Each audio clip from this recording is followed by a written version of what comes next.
Eu achei muito, muito legal a hora que eu vi a pauta. Falei, nossa, interessante isso aqui. Porque pra mim o assunto ia ser...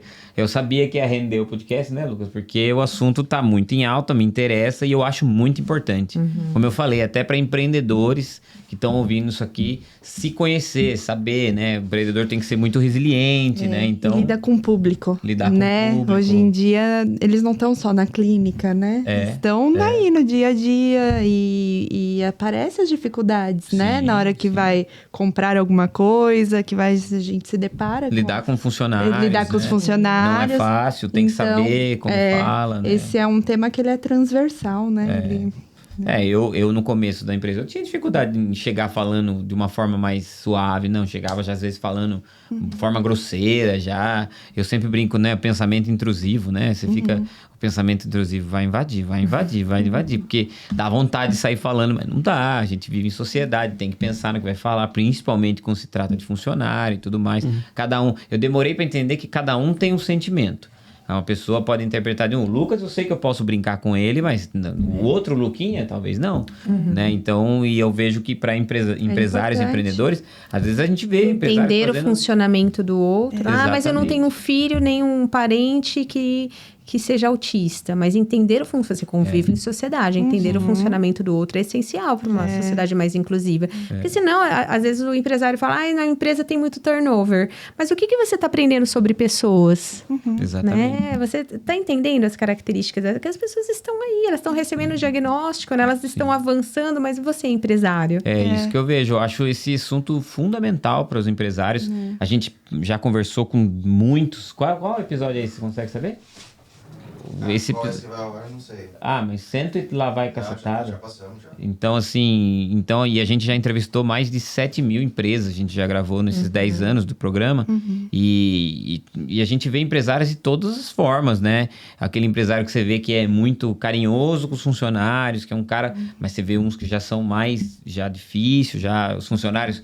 Às vezes vem até quando a gente tá gravando, o funcionário vem e fala, não é nada disso aí que ele tá falando, não sei o quê. A gente passa por muitas coisas e a gente vê o quanto é importante, porque às vezes é o próprio empresário que não tá sabendo entender o que ele tem, como ele deve agir, né? Então... E aí ele acaba deixando de obter o melhor que aquela pessoa pode oferecer. Porque talvez a pessoa tenha dificuldades na comunicação social, mas ele pode ter expertise em outra área que o transtorno traz o benefício dele ser muito bom naquilo.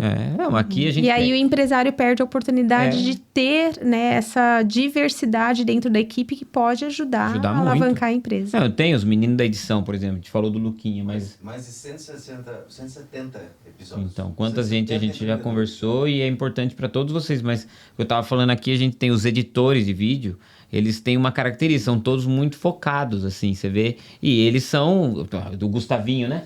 O Gustavinho é super fechado, super tímido, que é um editor, assim... Todos são maravilhosos. O Gustavo, ele já faz mais tempo que ele tá aqui, então ele sempre se destacou muito criativo, muito bom no que ele faz. Só que ele é extremamente tímido. Ele é, assim... A gente, às vezes, faz piadinha de mau gosto perto dele. Ele fica meio sem jeito, assim. E você colocaria ele para atender o público? Não. Nem, jamais de obrigar ele. Ele tá falando, né? A coisa de saber o potencial e a capacidade de cada um. Exatamente. Isso que eu procuro sempre ler. Exatamente. Tanto que a Raíssa, que é supervisora... Desde que ela entrou, eu já vi que ela tinha jeito, porque ela já se lidava com muita gente muito fácil, se dava bem com todo mundo, e eu fui, né, vendo até onde ela ia. Hoje ela tá despertando o lado de liderança dela, todo mundo tem que aprender, vai aprendendo, mas eu já fui, e eu acho que muito de eu me conhecer é que foi eu fico sabendo distribuir funções. Por isso que o empreendedor que está na vanguarda aí da equipe tem que estar atento a essas diferenças individuais, né? Vocês falaram que fizeram mais de 170 podcasts, então o empreendedor, né, todas essas pessoas que estão na liderança, como eu estou da minha empresa, a gente precisa estar atento a essas características individuais para aproveitar o melhor de cada pessoa e ter um conhecimento mínimo. Recentemente nós somos convidados para falar sobre autismo numa empresa na nossa cidade, que é um salão de cabeleireiros. Wesley Studio, deixa eu até falar quem é. Eu faço questão de citar. Não é estranho, viu? Ele é especialista em cabelos cacheados, assim que a gente se conheceu. E ele fez um convite para nossa equipe para falar sobre como atender melhor crianças, adolescentes e adultos que estão no espectro. Porque tem isso também, né? Tem essa capacitação das empresas para receber esse público, né? Que hoje em dia também não se fala muito nisso, que ainda é uma defasagem, né?